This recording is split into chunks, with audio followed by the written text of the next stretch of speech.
Okay. I will call us to order at 5:04 PM, and I will start with our land acknowledgement. The Altadena Library District acknowledges its presence on the traditional, ancestral, and unceded land of the Gabrielino Tongva peoples. Altadena is located on the stolen homelands of the Ha-Manga tribal band. The traditional territory of the Gabrielino Tongva is referred to as Tabongar, which includes the areas currently known as Los Angeles County, Riverside County, West San Bernardino County, parts of Orange County, as well as the 4 Southern Channel Islands. Entities such as the U.S. government and non-native settlers have subjected the Gabrielino Tongva peoples to historic and continuing injustices, including genocide, forced displacement, and cultural and linguistic erasure. Altadena Library commits to learning, educating, and informing its staff and residents of present-day Altadena about the rich histories, vibrant communities, and culture of the Gabrielino Tongva people, present and past, through our collection development, resources, and program offerings. Okay, we will take a roll call. Do we still need a roll call, Carolina, since we're all here in person? I'll do it anyway. Trustee Lim? Here. Trustee Andrews? Here. Trustee Capel? Here. Trustee Clark? Here. And I am here. All right.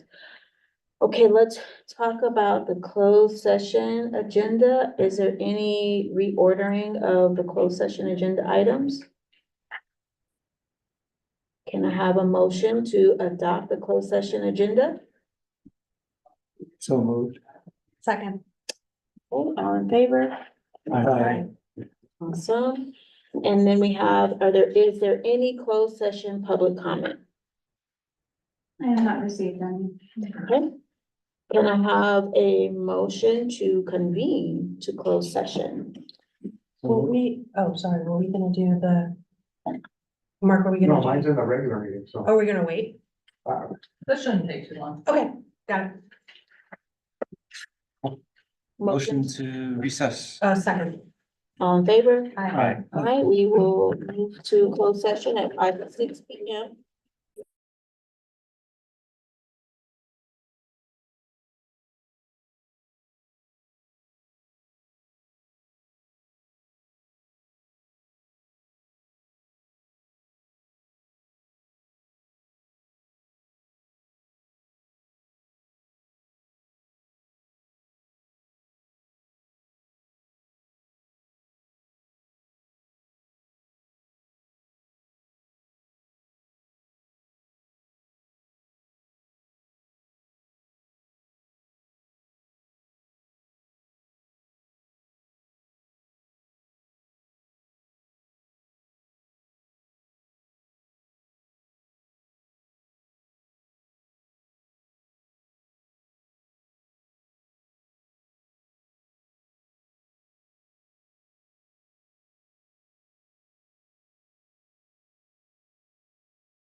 Okay. All right, we will reconvene to open session at 5:17 PM. As it is noted on the agenda, we discussed the district director's performance evaluation. There's no reportable action at this time.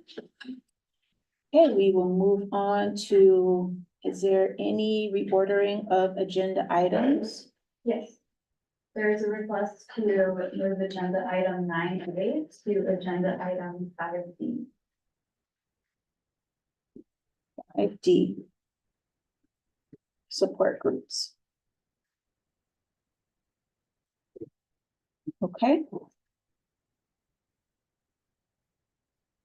All right. Then can we get a motion to adopt the agenda as reordered? So moved. Second. All in favor? Aye. Okay. All right, is there any public comment on non-agenda items? We do have public comment from Mr. Mark Mansell with the Arkansas Library Foundation. Okay. Good afternoon, Board of Trustees, Mark Mariscal. Community member at large, Rotary Club of Altadena, et cetera. So I just want to let you know about a couple of things going on. One, I want to say thank you to the library staff and Bryn for the email blast that comes out that is not just dealing, so there's two email blasts, I hope the community knows. One of them that really focuses on all the library events going over the next 6 to 8 weeks. And then the other one that is for all the community events. And there's a lot of community events, but Rotary is specific in helping a couple of them, so I wanted to highlight those right now. One is Melodio Mariposa that's going on October 6th. It's their fundraiser, and of course, we helped let them perform up at Farnsworth Park in the Davies Building. So I think it's good for the community. That's their annual fundraiser. And then the Rotary Club of Altadena has the pancake breakfast at the grocery outlet parking lot on Saturday, October 5th. And that one is, again, all the proceeds half of it goes to the Altadena Mountain Rescue Team, and then the other half gets split between Christmas Tree Lane to help them with the December program. And then, of course, the Altadena Heritage is the other group that we've done for this one. So I just wanted to make sure the 40,000 people listening and watching this on YouTube for our community to know that we have some really great important things. The ones I just mentioned are just a small snippet, but if you haven't signed up for the library e-blast that comes out of the items, and I don't know, Catalina or Nikki, exactly what that one was called. I know one is Connections, but the other one was called something else. So important to know. That's it for my public comment. Thank you, Mark. Mark.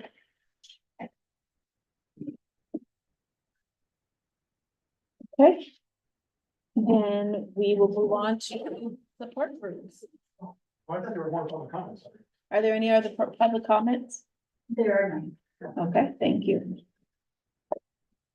Mark Mariscal, Finance Committee for the Altadena Library. So Tom Ruffner was not able to get on the call. He was trying to see if he could log in real quick, but he said he probably wasn't. So basically, the most important message for that is on Saturday, October 5th, after the pancake breakfast. And we're gonna be encouraging people from the pancake breakfast to come on over to the library and buy a bunch of books. So we're having our used book sale. We'll have about 15,000 books and magazines and records and CDs and DVDs, all kinds of things out there for sale.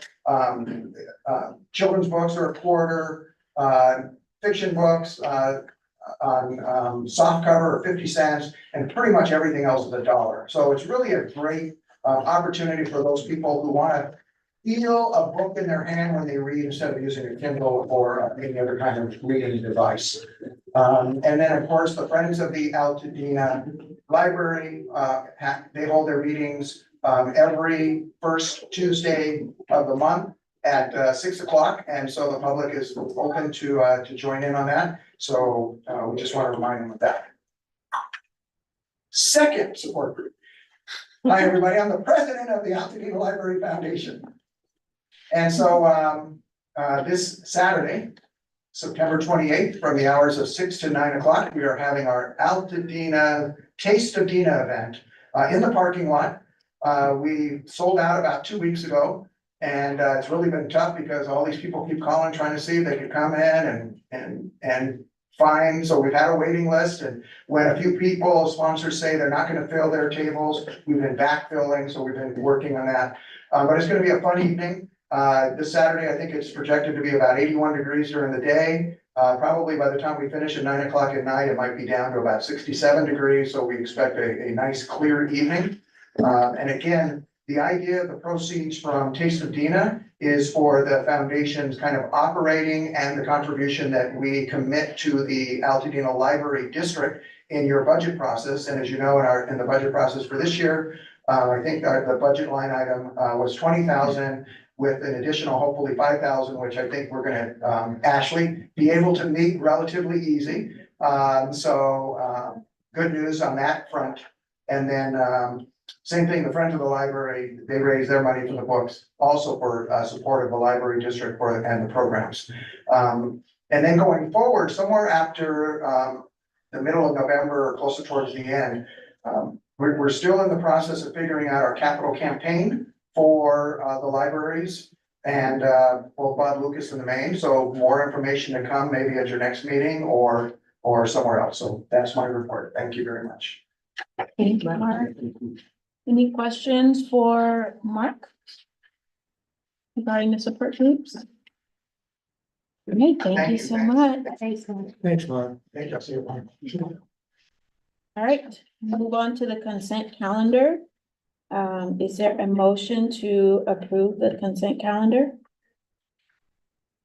I moved to approve the consent calendar. Second. All in favor? Aye. Great, thank you. Okay, department updates and special presentations. Looks like we have two special reports. Summer reading program wrap up and L at L, I don't know. Lunch at the library. Oh. Sorry, that's some jargon there. Got it. Hi, Ashley. Hey. Good evening, everyone. Ashley Watts, Assistant Director of the Altadena Library District. And I will kick off the presentation with talking about our summer 2024. Our summer is what we name the summer reading program. So when we say our summer, that is the title of what we do every year in the summer months. So we included a few photos just from lunch at the library as well as our kickoff event.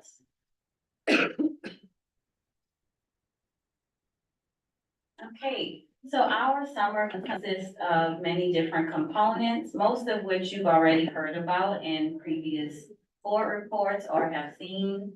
So we have the actual challenge, we have the kickoff event, we have tons and tons of programs. We have the grants that we receive to be able to do lunch at the library, as well as building equity-based summer programs, as well as the finale event. And I'm going to talk mostly about the event. Okay, so the summer 2024 results included in your board package. You've already seen these numbers. And as much as we do love these numbers because they show increases all across the board, part of building equity-based summers is kind of moving away from quantitative numbers because, for example, if we think about next summer and how things might look a little different next summer, because of that, there might be some decreases in programs and things like that. And we don't want to rely solely on just trying to go up and up on these numbers every year. But we really want to make more of an impact on the community. And that's what we want to see rise every year. So these numbers are great, however, but not the focal point of why we would call this summer a success. So we did have summer attendance go up by 68%. Which means we engaged with a total of, well, really more than 6,700 people this summer. And that's just in 2.5 months, and that's just for summer programs. So we're really proud of this, and it just definitely demonstrates how creative our staff are. Despite the different staffing changes that we faced at the start of summer, our new staff as well as the existing staff were able to execute a very beautiful summer experience. And we're just really proud of what we were able to offer to the community. Right. So a little bit about the impact. There were a few different ways we looked at impact. One was we did put out a survey at the end of summer to ask people how they felt about the summer and the programs that we offered. Unfortunately, only 6 people participated in the survey, so we're gonna rethink that next year and think about more ways to maybe either incentivize the survey or find ways to ask more questions throughout the summer while still gauging what it meant to them overall.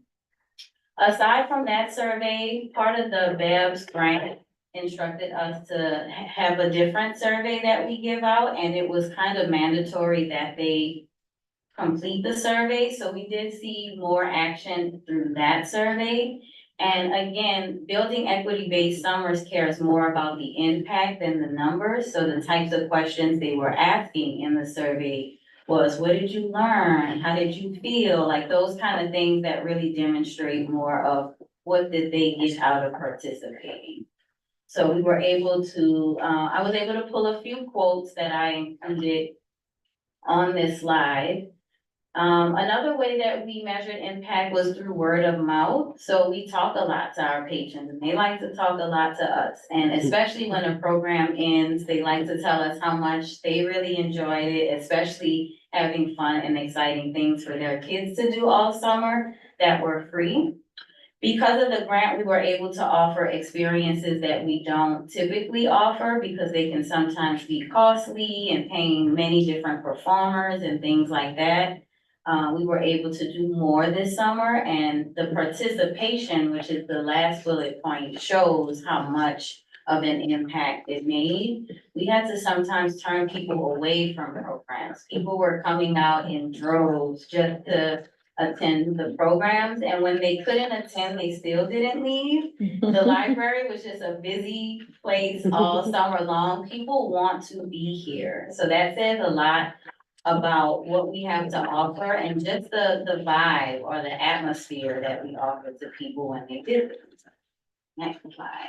So I thought it was more important to not talk so much because you already know we're awesome and that we do awesome things here. So I just included a few programs just to kind of demonstrate the variety. There were indoor things, outdoor things, things for kids, teens, adults, outreach we went to, concerts we got to go to, yoga, sound baths. It was insane. Like just how much we were able to pull off and offer in such a short span of time is just really incredible and very meaningful to the community. A lot of what I saw in the BEV survey was how important it is to this community to learn a new skill. And we definitely delivered that in many different ways. Next slide. So those are just more examples of programs we offer this summer. I included a picture of a display just to show how we celebrate things in many other ways. It's not always just a program. Sometimes it's just a display. And that display can make such a meaningful impact when people come in and they see that they are represented through a display and not just through a program. It definitely means that you belong here and the library is a place for you. So I included that as well because we always participate in celebrating Pride every year, and we definitely did that again this summer. So before I turn it over to Diana to talk about lunch at the library, are there any questions about our summer 2024? Ashley, I'm curious if you could talk more about how you want to change some of the measure. I mean, like in nonprofit world, we talk about this all the time, right? With program evaluation, how do we measure impact? So yeah, how are you thinking about that? I know it's really early because we're looking ahead to next summer, but do you have some ideas of how to measure some of those impact questions? Not really. I know, Finn and I are starting to have conversations because we are still a part of BEVS, and BEVS is like helping all libraries reshape getting this kind of feedback. And they have not started rolling out some of the measures that they hope we use, but I know just for they and I, we are definitely looking at asking more of the right questions and talking more to people. Like, I find that I've learned so much through talking to people. Like, even the programs that we offered came out of community conversations that we had before summer started, just to know what people wanted and what actually matters to them. So that's a start, but we are still open to more ways that we can tap into that information and actually have people want to participate in giving us that information as well. It feels like figuring out some of those feedback loops would be important, not just for Yeah. summer programming, but for all of our efforts, right? Because that's what we want to know about everything we're doing. I'm really interested to find out what you learn as we go. Yeah. And I'll just add to, talking to like friends and family that are serviced by larger districts, not just within California, but it's like, there are large districts that do all of this and more, but spread across like who knows how many libraries, right? And if it's not all offered at your community library, unless you're a hyper user, you're probably not gonna see most of it, right? And so, our community's not that small, right? Like 45,000 people, give or take. And with Bob Lucas being closed right now, all of this happening at a single branch, like I can't imagine there's many other single libraries, even like massive ones that can compete. And you're doing that with a pretty small group of staff too. Like, I just think it's pretty amazing. Yeah, I think the staff should definitely be commended. We've told it to them many times, but just saying it here through this platform again, that we really couldn't have done this or can't offer this amount of anything without a dedicated staff. So they really work their tails off this summer. So really, really proud of them. Kudos. Thank you, Ashley. Hi, everyone. Hi. So, I just wanted to start off, with a timeline of the events because the Lunch at the Library program was new for us. So I just wanted you to see the process that we went through, since it was our first year. In November, that's when our assistant director Ashley was our YFS manager then, started attending the info meeting sessions, conceptualizing the whole program. And then they applied for the program. And as the year turned, we had a good start of 2024 in January because we were awarded 46,000 or a little more than that to run the summer program or to run Lunch at the Library. And as soon as that happened, we quickly began fleshing out all the plans for Lunch in the Library. And then we made plans to work with our local school district, which is USD, to establish that relationship to offer the food and help them deliver and train our staff on the food handling.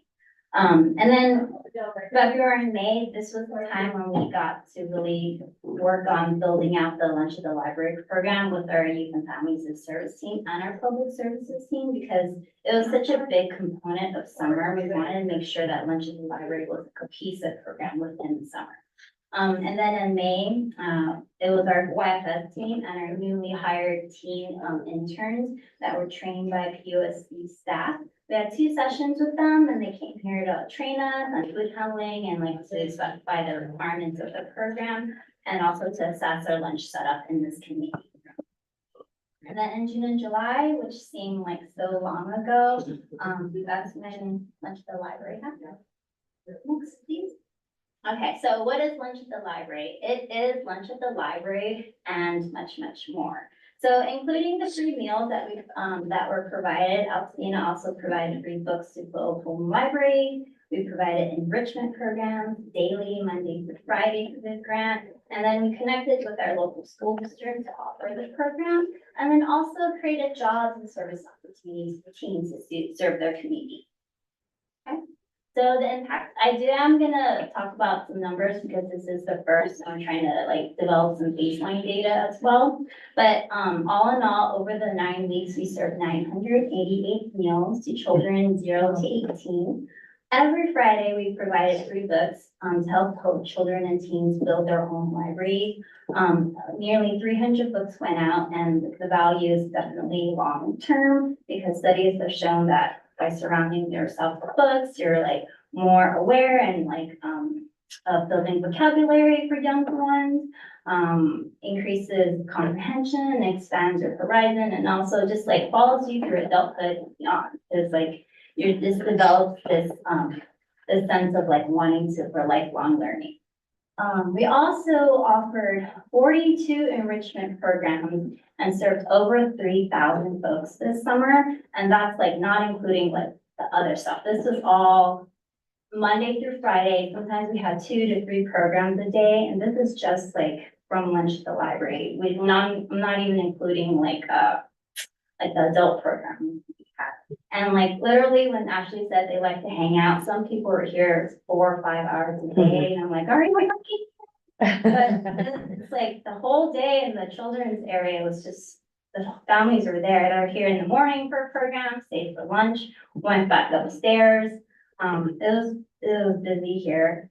And then finally, we also created jobs and service opportunities for our teams. So we had 2 interns that were primarily working for the lunch at the library, so they helped serve in here.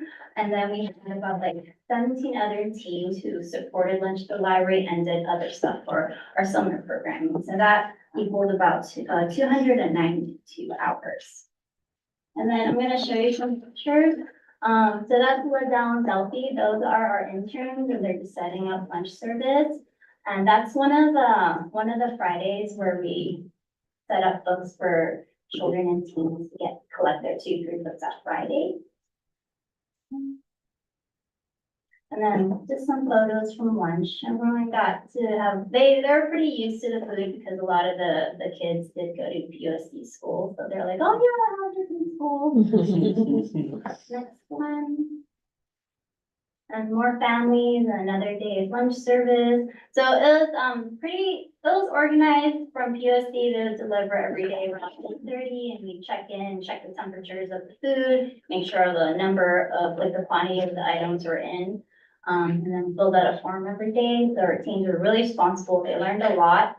The next one. There's a mom with their child. Another day, we tried to organize the books in a different way to like capture their attention and see what works. Sometimes the tubs work, something like finding them out would work. Next one. This was a really popular program. This was our teddy bear program where they got to come in and make their own teddy bear. And then next, you see a vet handing out the teddy bears. If this one overflowed, that we had to move it outside. So you'll see that's why someone's on the stairs, someone's on the grass. Next one. And that's what it looked like that day. So it was crazy. There was a line wrapping all the way upstairs. It was fun times. I think everyone left pretty happy. Oh, that's it. You guys have any questions? I guess my question is, assuming everything stays on track and we're doing our best to make that the case. Just thoughts on how we'd be able to incorporate Bob Lucas when it reopens, like I was kind of. We just talked about something. I really wanted to be at Bob. Yes. Summer because That'd be cool. we will just have open and I'd love to bring it over, try to figure out a way. I know the space is still a little smaller than here, but I think we can make it work. I would definitely want to bring it over. we're gonna have the small, I wouldn't call it a conference room, but. We at least are gonna have that meeting room in the literacy center, right? Like that's. I think we may have to go outside to do it. Yeah. Yeah. Use the reading Somewhere court where it maybe? has to be outdoors, Yeah. it works, just Yeah. gotta more setup, Yeah, for sure. canopy. I mean, I think people have been really happy about the service and they're like, keep it up, and we found it's a very valuable experience. So, and then I'll bring more programming out to Bob as well, so it'd be great. And And get people used to going there to do all the amazing things that they're. Yeah, I mean, why keep the building not open or Right. like not active if it's just open, right? Right, Yeah. right. That's really cool. Nice. How does the grant funding work? Do we reapply? Or, because I remember it stretched across. Yeah, right now, it hasn't ended fully because we're still doing the narrative reports and Okay. everything, so, that stuff is coming along. But, yeah, we just need to work on the rest of the grant. Got it. That's great. Thank you. Thank you, Thank you. Diana. Okay, thank you for the reports.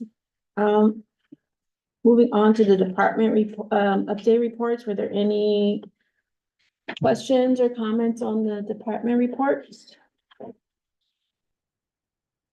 I just had one comment. I wanted to shout out Daniel's tireless work on figuring out our parking lot lighting. There's a brief mention in the facilities report, but it does not communicate the extent of the heavy lift this has been. So I just want to say he's figured out an amazing solution. We're still like troubleshooting some of it, but it's been a huge improvement in infrastructure. We've been working with our neighbors to be good neighbors and try to accommodate some requests from them as well. So just thank you, Daniel, for everything you've done and continue to do on that. It's been a big project and it's really, I think we've made a much better lighting solution, much safer as well. So good news on that. Yeah. Thank you. Any other questions or comments on the department reports? Okay, we'll move on to our administrative updates. All right, thank you. Good evening, trustees, members of the community and staff.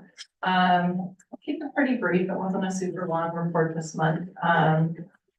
Excited to mention that we had a new library clerk start this morning named Chloe Casey. Catalina, who's our volunteer coordinator, has this pipeline lately of people that she hires and then we steal them to work for us. She's like, I'm taking them out of the nest way too early. But, All the yeah, it was a good pleasure ones. to meet her. She's gonna be a great addition to the Youth and Family Services team. And again, back a reminder that we promoted Natalie, who was a clerk, into a part-time library assistant position. So enjoying this pipeline that we have moving here. We are still in the process of recruiting for the adult services manager position that was vacated earlier this month. We did schedule external panel interviews next week, and from there we'll do second round, hopefully select someone, and we'd love to see them start within the next month or so. So fingers crossed. In terms of Bryn's marketing update, she did mention the Bob Lucas Library construction video that she produced. I think we talked about it last month, but it currently has over 1,600 views. Want to bring that up just as a reminder to tell people to visit the next chapter page on the website if they ever have any questions. That's where we're trying to keep updated photos and everything about the projects that are happening. Bryn's also working on the California Clean Air Day Committee as our main contact for that. We're going to be doing a walk to school day here on the morning of October 2nd. So if you're available, I'm sure the kids would love to see the trustees as well. They kick off here and there's, I think, highway patrols here as well as other organizations, and then they walk to school from here, which is fun. Let's see. We also launched, I'm trying to think, an accessibility page on the website, as well as our EDI team, so Equity, Diversity, and Inclusion team, put together adaptive equipment that was launched, I think, earlier last week, that people can either check out and take home or use at the library. So some examples of those items are. We have some adaptive pens, magnifying sheets. And these are things that, like, for people that have mobility issues. And then our tech was for volunteers actually put out a big sign.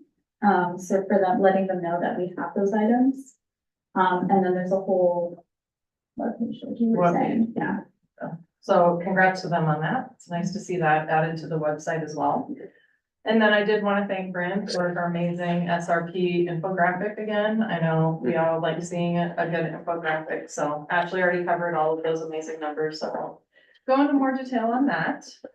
I did want to highlight real briefly that the Pasadena Community Foundation came to visit the Bob Lucas site on August 19th with, I think Daniel and I were there.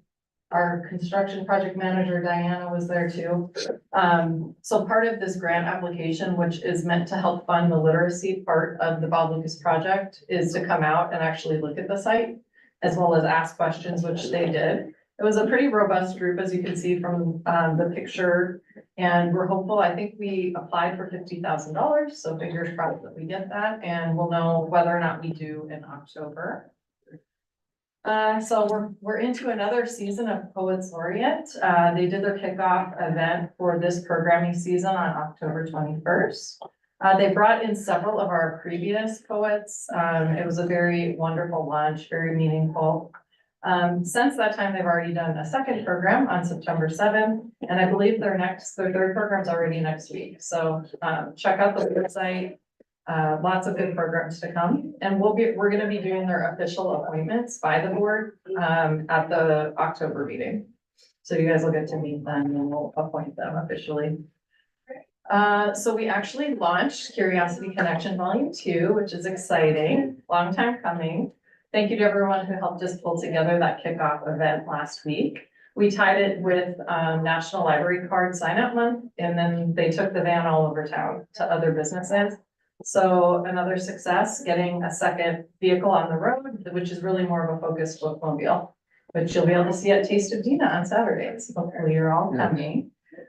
And then I did want to highlight Ashley's work with Pasadena Early Childhood Hub Network, formerly called Growing Together Pasadena. We like that better because we could say GTP, but Pasadena Early Childhood Hub Network is a wonderful partnership that like Ashley's been out on a couple of field trips with them. They visited learning centers in Reseda and Canoga Park, as well as had those hub leaders then come visit us as well. Sounds like a really cool way to cross-pollinate the ways that people are like working with the little ones in their communities and providing services. So thank you to her for all of her work with that. She's also continuing to grow our partnerships left and right. We began a partnership with the Burrell Institute to begin circulating playaways and other specialized materials, and also working on an upcoming partnership with Community Queer, where we'll be partnering on National Coming Out Day and Pride History Month, which is in October. And then there's always other partnerships brewing, including Planned Parenthood, Bright Life Kids, and Pacific Clinics.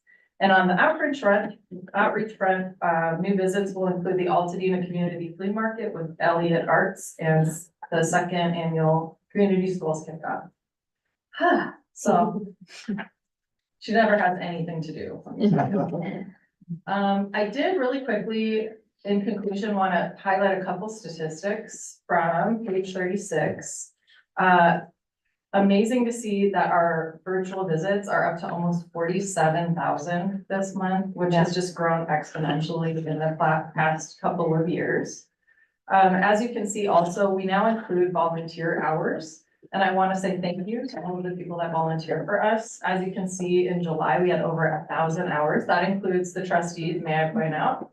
Your numbers are included, our 2 support groups, our teams, and really any of the tech whisperers, all the adult volunteers. So I'm really glad we're starting to track that stat because I don't think we realized that we had so much participation from volunteers. I'll also point out that in my time here, almost 5 years now, I do not remember us hitting 20,000 circulations of physical checkouts. And the past 2 months we've done that.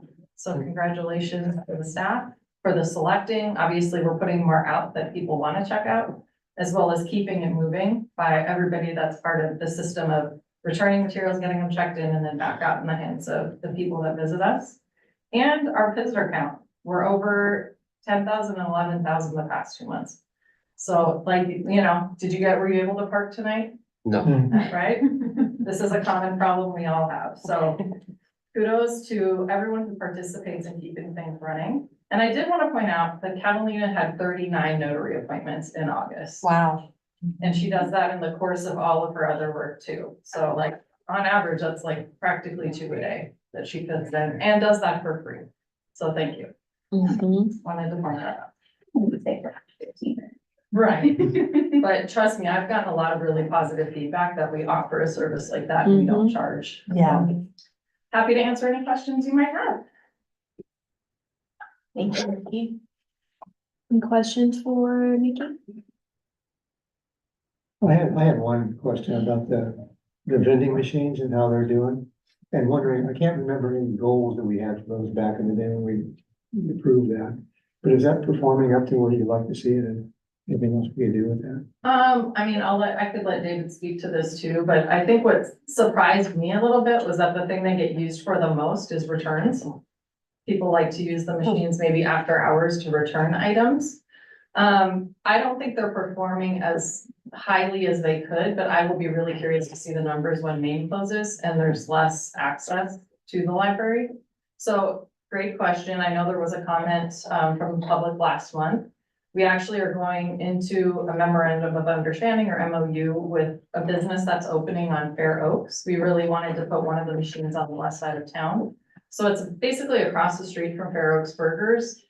This gentleman's in construction and there's a really nice little alcove that, you know, David and I became really good at looking for alcoves in the community for a while there. That will protect it really nicely. We just have to get power and then hopefully internet to that spot. So he's gonna let us know, but I really believe it's called Altadena Food Village. It's gonna have 4 different kitchens in the establishment, so it's a place where you could go and like get different kinds of food depending on who you're eating with.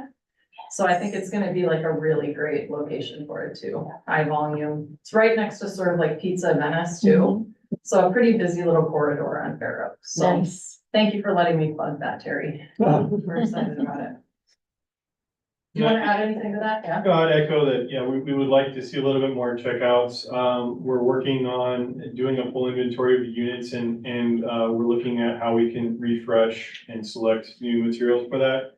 And our hope is that by doing so, we kind of can look at trends of what's currently being checked out, though, and try and supply those types of materials in there. But as Nikki mentioned, we have actually seen, and I've actually talked to some community members who are really excited about the fact that they can place holds and pick up items there, but also we've seen a lot of returns there. So oftentimes more returns are happening there than checkouts, which is interesting. So in that sense, we do have the space available for returns to ensure that once we get out there, we're able to receive those returns and then we can pull those out and make the space again.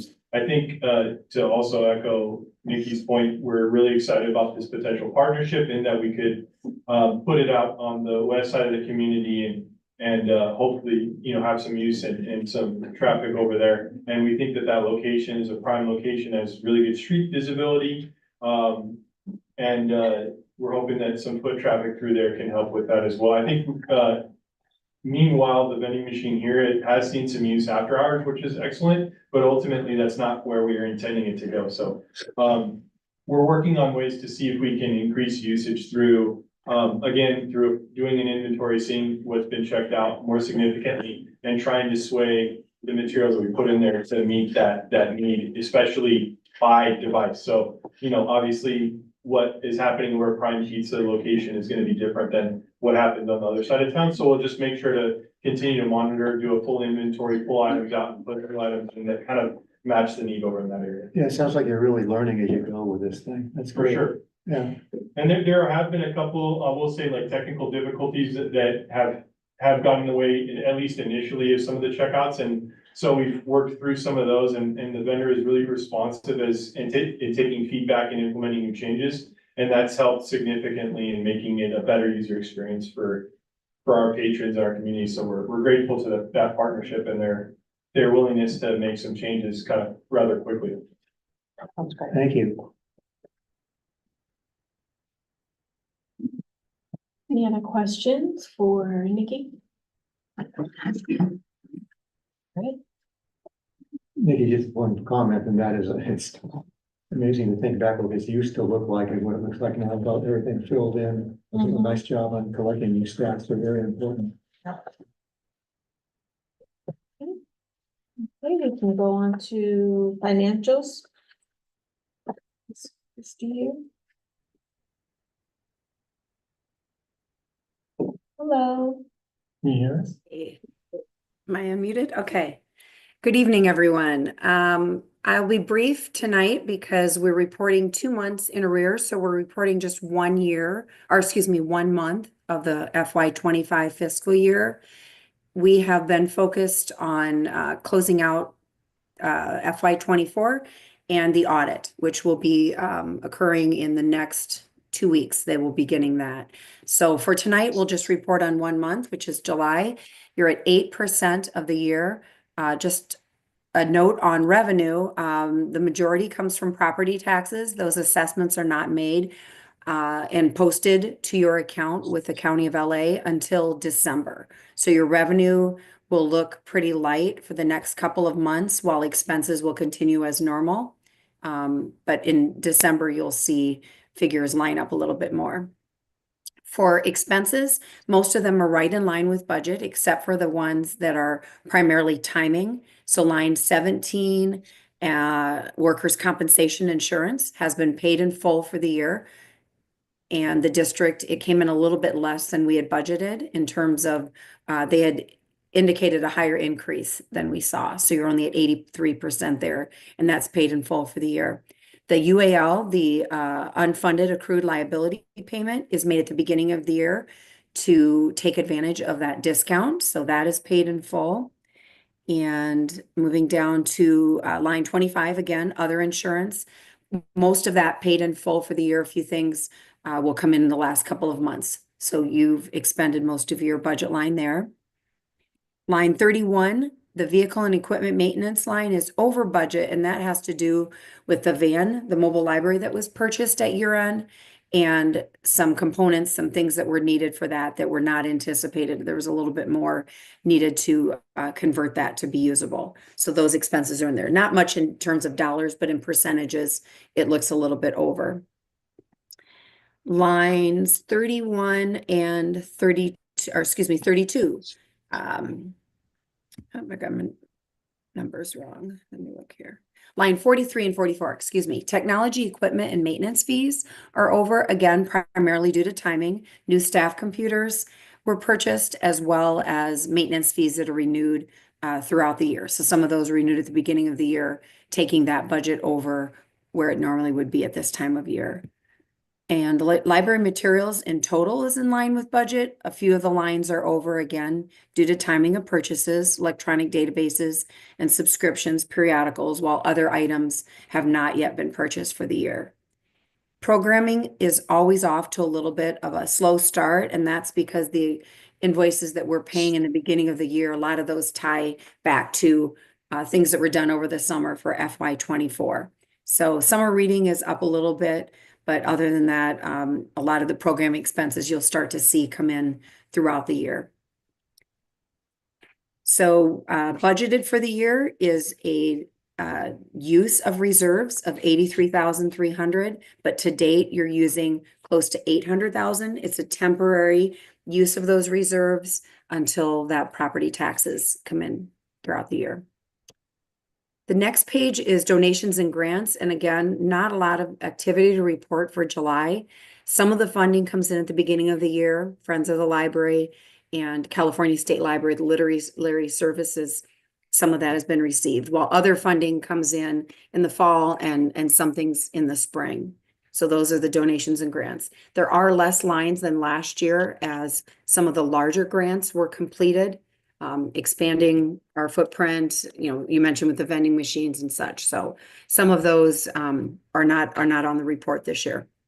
Very little in terms of expenses. You'll start to see those again throughout the year. Lunch at the library, a lot of those expenses are continued from last year. This is the second year on that grant. So those you'll see throughout the year, but others we typically don't see until the next quarter. Any questions on the revenue and expense reports? Okay, the combined report on page 42, again, just letting you know revenue is in total at about 1%, where expenses are at about 16%. Nothing to worry about or out of line there, just in terms of timing. Page 43 is the capital or building projects report. At this point in time, only interest coming in, much higher again than budgeted. And expenses just off to, a slow start for the year. The interest will eventually wind down as you're using more of the proceeds and grant proceeds. There will be less to invest, but the first part of the year, at least while interest rates still remain around the 5% mark, you'll be seeing over budget in those lines. Any questions on the building projects? Okay, we'll move on to the balance sheet. Again, strong balance sheet. Your assets are at 34 million, liabilities are at 32.6 million, and your fund balance showing 1.7. And that is primarily due to the liabilities, the long-term liabilities being your bonds payable, and then all of your pension entries. Now, those pension entries will be adjusted. Those are still on there from FY '24, and we're working with the auditors right now on the final calculations for those. So you will see those change a little bit as the year moves on. And then the rest is the narrative. Any questions tonight on the financials? Again, it's just 1 month. When we present next month, you should have August and September. And then at the October meeting, we'll be presenting final audit numbers along with your monthly financials. Christy, can I ask you one quick question? Sure. I think we talked about this last month, so forgive me for not remembering. When are we gonna see that UAL class fund pop up on the balance sheet? You will see that as soon as the audit is complete and we get that final, we just received the final valuation. So we're making that calculation, and when we know, so the other thing I didn't mention was that the County of Los Angeles just closed their books. So we received their final statements. So now that we have those, we are working on those final numbers, and we'll know at the next meeting exactly what amount is going to be invested in that account.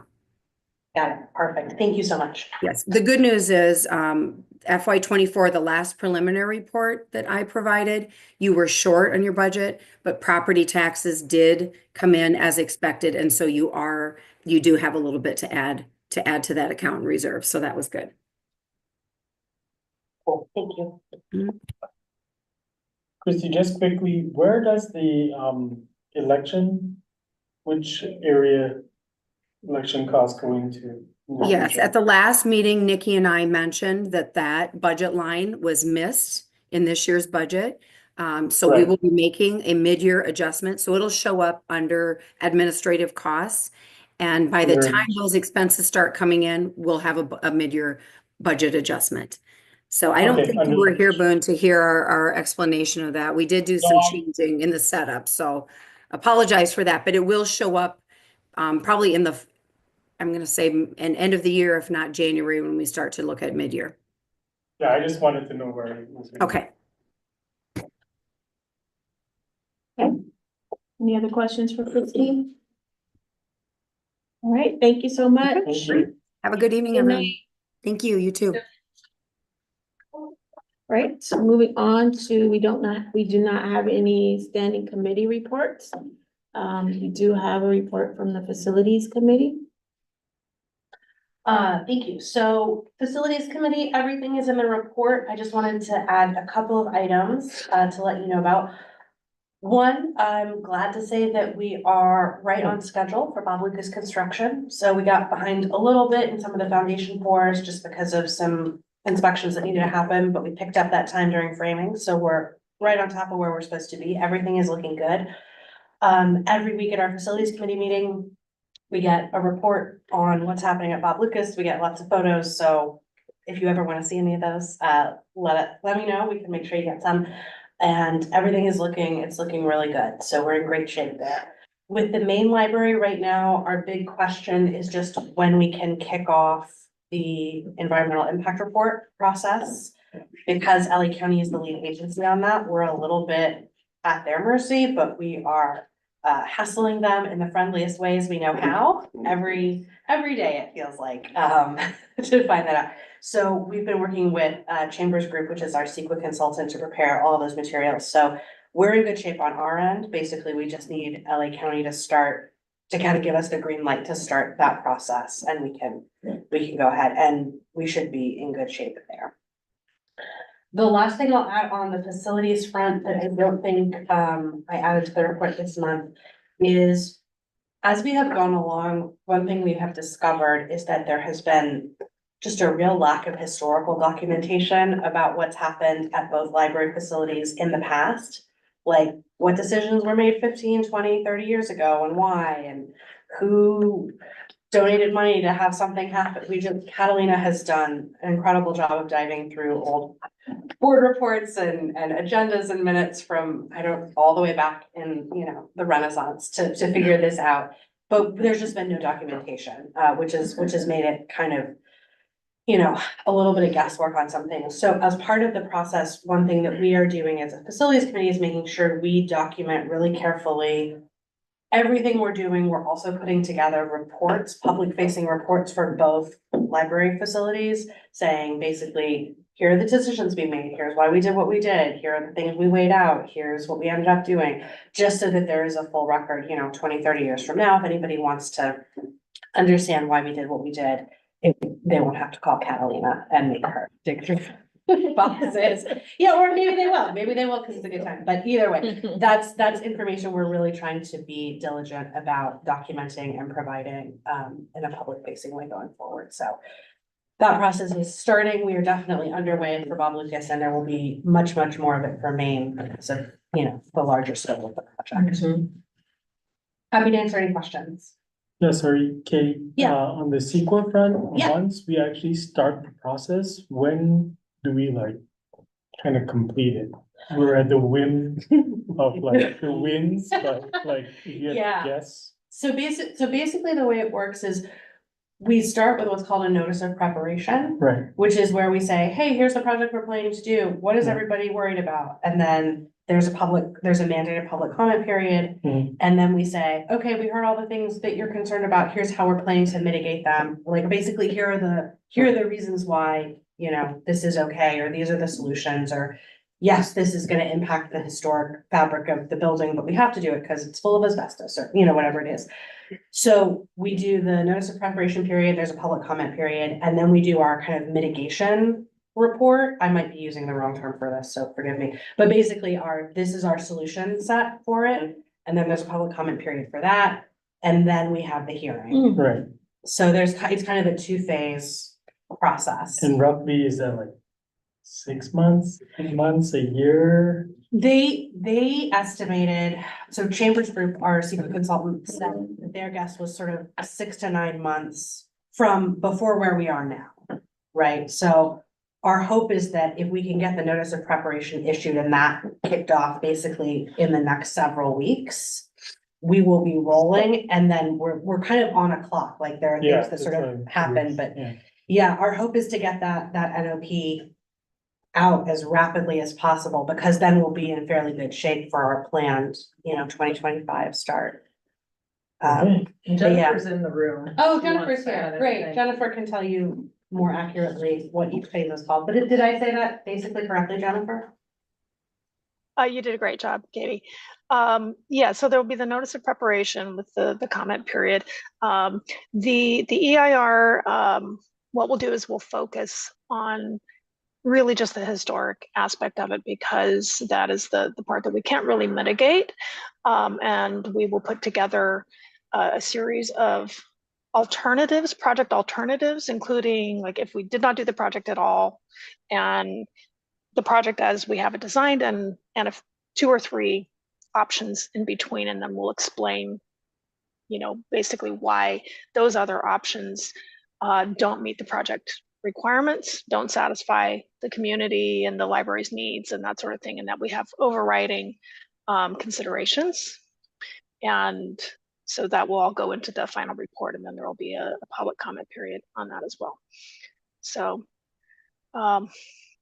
hoping that it will be around 6 months, but the key is to get the county kicked off. So we've given them everything that we have so far, and so that they have minimal work to do, and I will keep following up with them to see if we can get this going. Thank you. For me, it was a surprise to like, I hear CEQA and environmental and I'm thinking environmental, right? And so like the whole historical side of this project getting wrapped into that was like surprising to me.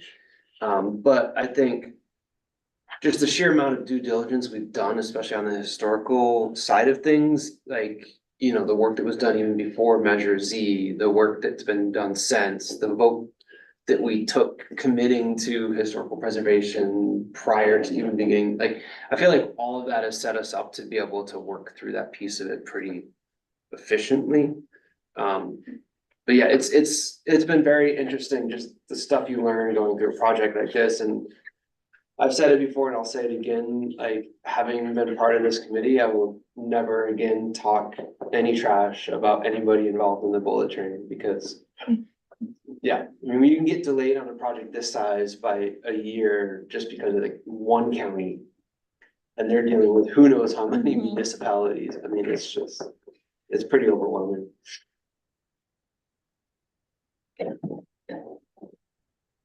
No other questions for the facilities committee? We'll move on.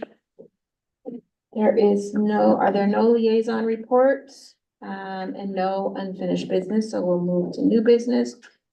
We have an action to review and approve the Bob Lucas furniture contract recommendation. Who is going to speak to that? I'll kick it off, but that's why Jennifer's here. Thank you, Jennifer. So as you recall, we've been working with both ABA, our interior designer, Amy Crawford, as well as Kevin Flout with our law firm to put together the RFP for furniture procurement for the Bob Lucas Library. That was important because it's a weird RFP compared to most of the ones that we've done in the past. So I should say Jennifer worked really closely with Amy to put that together. What was interesting about it is you had to select everything you want ahead of going out to RFP. So basically they're just procuring and being able to promise that they can get all of the desired items. Like it's going to be a much longer list, I think, when we come to doing the main library. So we put the RFP out in the end of June, and gave it a 2-month deadline. So it didn't close until August 23rd. Then Jason and I volunteered along with Amy and Jennifer to score the proposals, and there were only 2 proposals that were received. So from there, we ended up selecting Yamada Enterprises, and now I'll pass it over to you, Jennifer, to kind of talk about why they stood out and why they were selected. Okay, thanks, Nikki. So the RFP in this case has 2 major components. It included all of the new furniture that's required for the library, but also included relocation of some shelving from the main library. So that includes disassembling the shelving, putting it in storage, reassembling it in place at the Bob Lucas, making some modifications to it, configuring it in a different way than it currently is configured at the main library, and all of that. And so that's a big piece of the project. And although both of the firms who submitted a proposal were able to provide all the specified furniture and as well as the shelving services, we really felt that Yamada did a better job of demonstrating their ability to handle the shelving component of the RFP. They have a lot of experience doing exactly that. They're especially experienced with libraries. And the costs between the 2 firms were within 2%. It was less than $3,000 difference. So very, very close in that regard. But what put Yamada over the top was really just their experience, their approach and qualifications for the shelving portion of the work. So we were recommending Yamada, and their proposed cost was $144,185, and we are recommending that we add 5% contingency to that for the approval. And that is just so that in case there's some furniture that maybe has been discontinued, or there's fabric or something that they can't get anymore, and that we have to make certain changes like that, or maybe a piece was forgotten, that we have a little bit of wiggle room there. So the final cost would be $151,394.09 with that 5% contingency. I'll also point out the two proposals we didn't include in the Word package. We posted them as a separate link on the meeting materials page in case people wanted to take a look, but not add, 100 pages to the agenda package. Happy to answer any questions. Any questions? Alrighty then. So can we get a motion to authorize the district director to contract with Yamada Enterprises as outlined in the supplier services agreement and RFP? So moved. Second. All in favor? Aye. Excellent. Thank you very much. Thanks, Jennifer. Thanks, Thank you, everybody. Donna. Bye. Okay, then moving on to the next item, which is a review and approval of the recommended janitorial services proposal. Hi.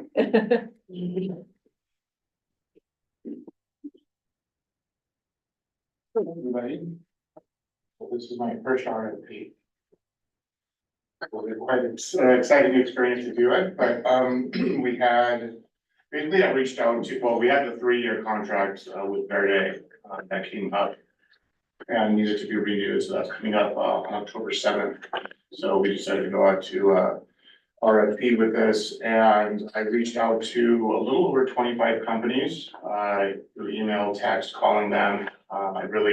Last time, there was only, was it 2 companies that have been bids, so I thought that was really low and I wanted to get more action on that. So I reached out to over 25 companies, ended up giving 13 tours of the library. From there, we got 11 bids. From there, we knocked it down to 5 that had put in all the paperwork and everything, including Verde. And then Nikki, Catalina and I, we scored the 5.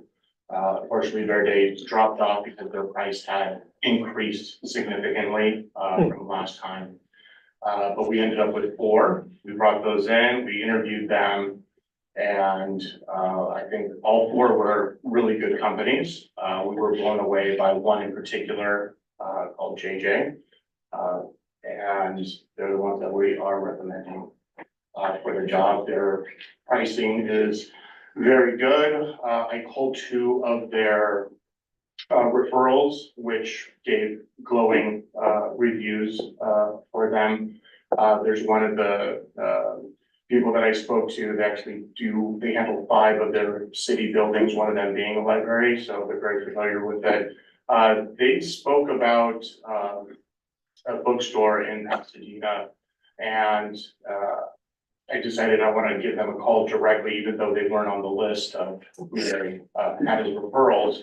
They've been working with them for over 18 years and just had nothing but positive things to say about them. So once we scored them, we all scored them very highly, and then I got the confirmation from the referrals. So to me, it's like a slam dunk that we go with that. Any questions? I will also point out, this is the first time we've ever included the initial screening process because we wanted it to be clear why 6 of the 11 proposals didn't make it through.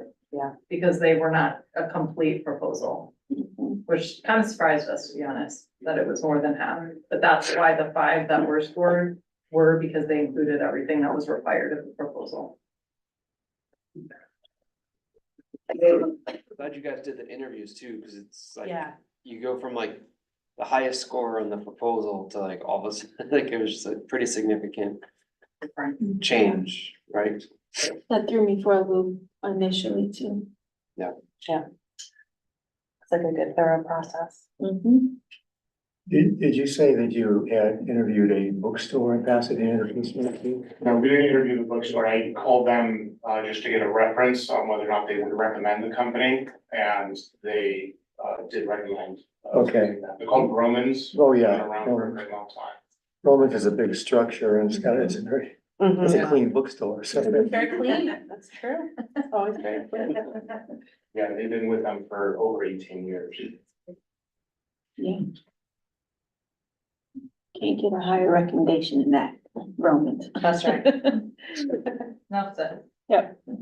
Okay, If there are no other questions, then can we get a motion to, authorize the district director to contract with JJ Property Maintenance Network to provide janitorial services? So, Second. All in favor? Aye. Excellent, thank you very much, thank you. Thank you. again, so I don't have to go through the whole thing. What was the upper end on the cost? It looks like was like 100,000 for JJ.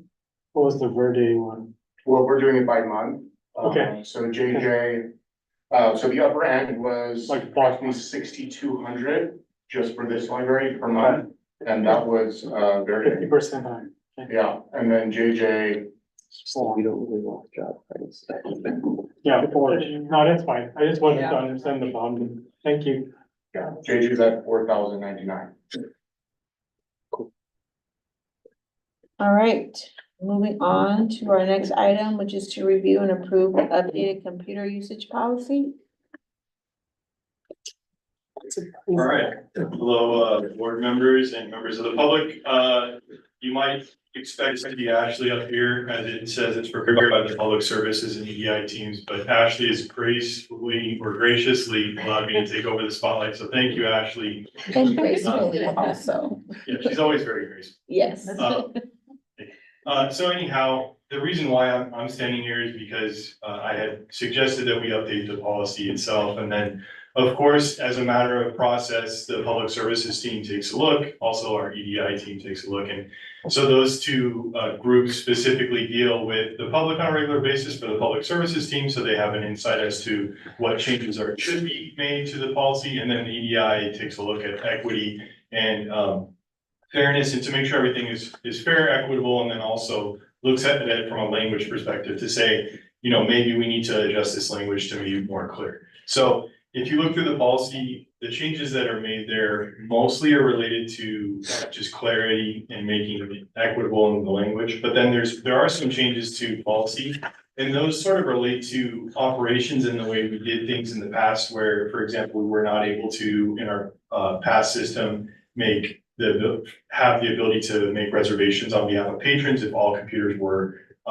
full and in use. So now this system allows for that. So we just changed some of the language around that. Also, truly, we allow our patrons to have unlimited amount of minutes per day, but within reason, so they do have to add on additional time, and that's how that process happens. Again, just in case the computers become full, it allows for us to stop a session so that another patron may have a chance to get on. So we still are honoring that unlimited time frame, but there's some constraints around what that means. And so we've just changed some language there. So no fiscal impact, and staff recommend that the board review and approve the updated computer and internet policy. David, so sorry, the current system allows booking now? Is that what you said?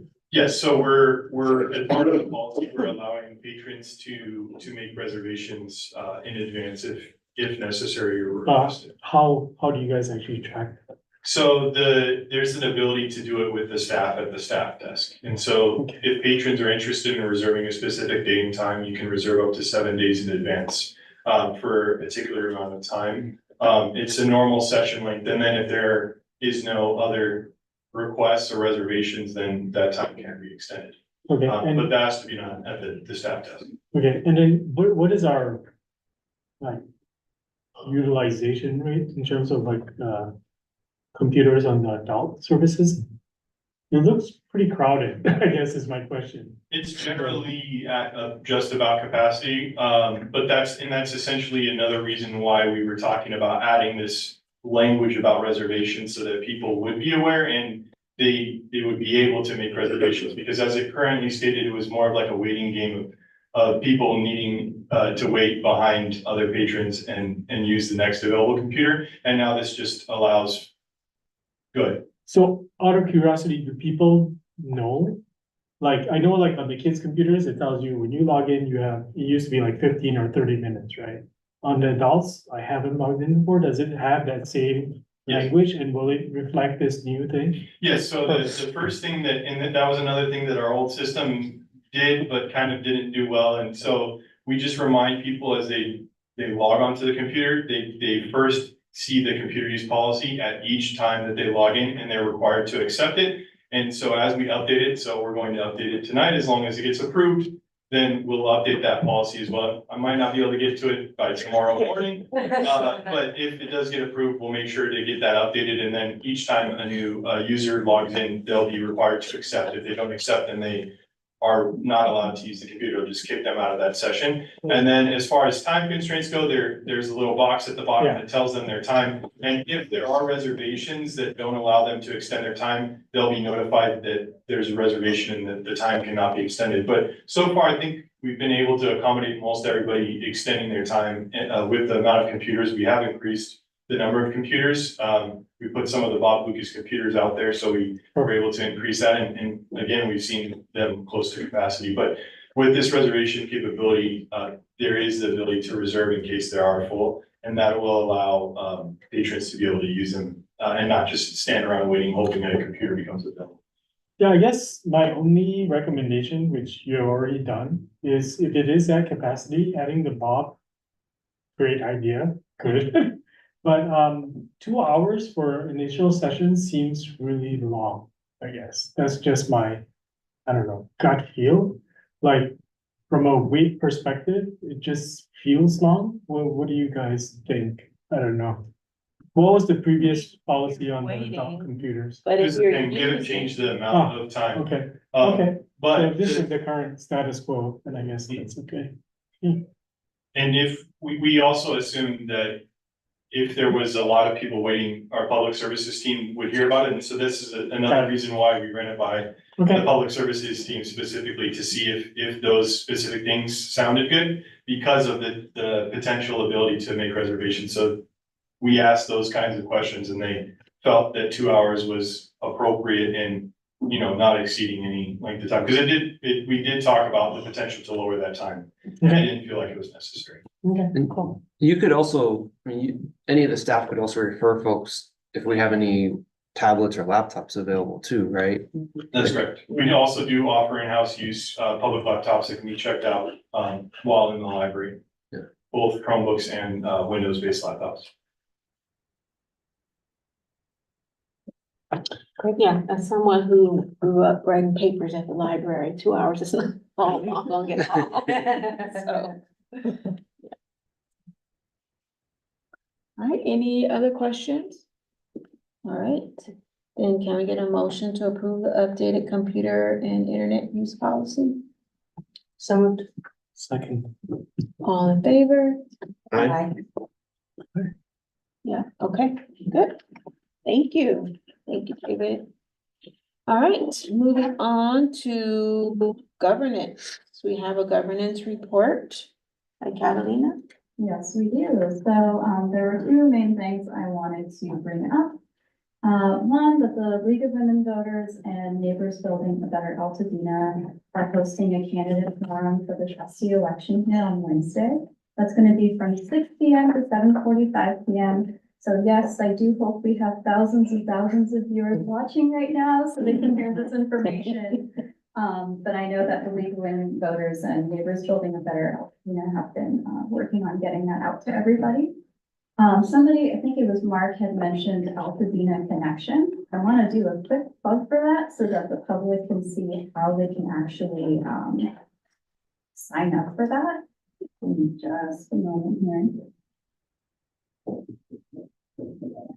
So for everyone watching, there is a page on the Altadena website where you can sign up. So it's altadenalibrary.org/Altadena #blast. And there's the sign up page there. Once again, I hope thousands are watching so they can see that information. Yeah. Let me go. Stop sharing now. And then just a reminder of the candidates running in each district. Again, this, every election is important, but this one in particular for the Altadena Library District, because it's the first time we're doing bi-district elections. So very exciting. I have the list there. The public can also view the candidate filings on the, on LAvote.gov. I put the link there. And then just a reminder, 30 days before the election, the candidate statements will be available online. And then also for the public to be informed, they can register to vote here. So we have the forms, we get them every election cycle. They're available at the information desk. We fill it out, send it. I've had a few calls from people asking me if we have them, and we do. Yay, yay. Nice. Cheers. Excellent. Thank you, Catalina. Any questions or comments for Catalina on the governance report? Okie dokie, thank you. Is there any correspondence? No. Or future agenda items, proposed future agenda items?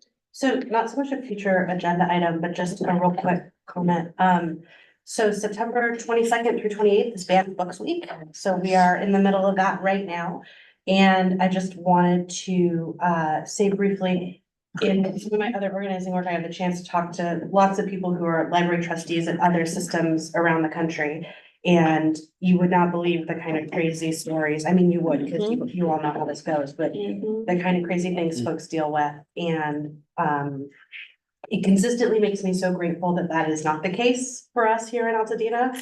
But also, I think important to remember that that doesn't happen by accident. We have a community of folks that really values learning. We have fantastic policies, especially collection development policies, that keep us in good shape. If anybody does have a book challenge or a concern, we have a process that people work through. It's very reasonable, and we have good governance practices in place to keep us in good shape. So while we're thinking about banned books this week, it always makes me very mindful of the situation we're in, where we're kind of, I think, in a special category. And I'm very grateful for that, but just to be remembering all of our other colleagues and friends, libraries across the country who are perhaps in tougher straits than we are and working on the front line for that. But also a reason to pay attention to your local elections. Boom. Registration, make sure you vote this November 5th. There you go. Thanks for adding that bit of perspective, Katie. That's so true what you're saying.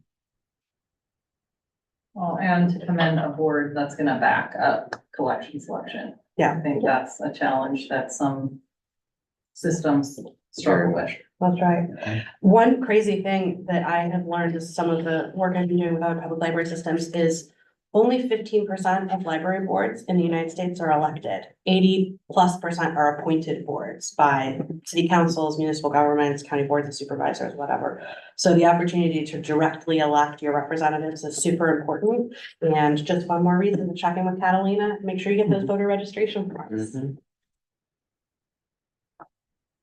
Thank you. All right, if there are no other items, then we are adjourned at 6:34. Oh, I did have one thing from the last meeting, because I had made a note of it. There was a request to discuss possible special meeting dates, either in the end of November or sometime in December, in case we need an appointment from, as a result of the election. I just had that on my notes as somebody had requested it as a future agenda. we want to discuss that? Schedule No, not yet. no. But you might want to hold the date just in case. Yes, I will keep that on. Okay, all right, we're adjourned at 6:35. Have a good night. Thank you.